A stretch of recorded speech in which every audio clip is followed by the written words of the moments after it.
महाराष्ट्र की महायुति सरकार में खटपट बनी हुई है। कभी एकनाथ शिंदे की तरफ से चुनौती दे दी जाती है, तो कभी अजित पवार की नाराजगी की खबरें सामने आने लगती हैं, तो कभी सीएम देवेंद्र फडणवीस के फैसले सरकार में शामिल सहयोगियों को गुस्सा दिला देते हैं। और अब एक बार फिर सरकार के अंदर टकराव की खबरें आने लगी हैं। कारण सीएम देवेंद्र फडणवीस को बताया जा रहा है।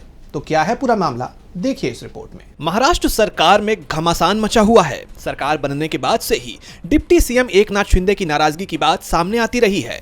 फिर अजित पवार की पार्टी एनसीपी कोटे के मंत्री धनंजय मुंडे को लेकर गठबंधन के भीतर तकरार की बात सामने आई थी। अब मंत्रियों के निजी सचिव और ओएसडी के मसले पर फिर से खटपट होने के संकेत दिख रहे हैं।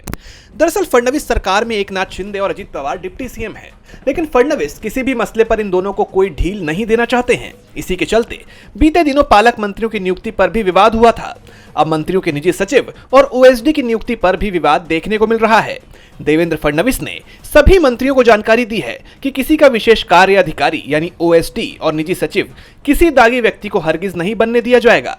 उन्होंने साफ किया कि मंत्रियों के ओएसडी और निजी सचिव चुनने का अधिकार केवल सीएम के पास है। बिना सीएम की इजाजत के कोई भी मंत्री अपना ओएसडी और निजी सचिव नहीं बना सकता। फडणवीस के इस फैसले से शिवसेना और एनसीपी दोनों ही नाराज हैं। कृषि मंत्री और एनसीपी विधायक माणिकराव कोकाटे ने इस पर सवाल किया। उन्होंने कहा कि मेरे पीए और ओएसडी भी अब सीएम तय कर रहे हैं। हमारे हाथ में कुछ नहीं बचा है। अब मेरे जैसे लोगों से सरकार पर कोई असर नहीं पड़ेगा। कृषि मंत्री के बयान पर जब सीएम देवेंद्र फडणवीस से सवाल किया गया तो उन्होंने इस पर तीखी प्रतिक्रिया दी। फडणवीस ने कहा कि मंत्री महोदय को शायद पता नहीं कि मंत्रियों के निजी सचिव और ओएसडी की नियुक्ति का अधिकार सिर्फ सीएम के पास है। नियम के अनुसार मंत्री निजी सचिव और ओएसडी की नियुक्ति से संबंधित प्रस्ताव मुख्यमंत्री के पास भेजते हैं और अंतिम मंजूरी मुख्यमंत्री ही देते हैं।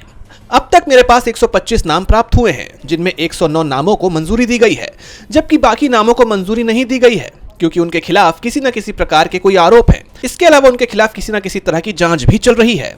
यानी फडणवीस ने साफ कर दिया है कि वो विवादित नामों को मंजूरी नहीं देंगे। कोई नाराज होता है तो होता रहे, उससे उनके ऊपर कोई असर नहीं पड़ने वाला। डीबी लाइव महाराष्ट्र की रिपोर्ट।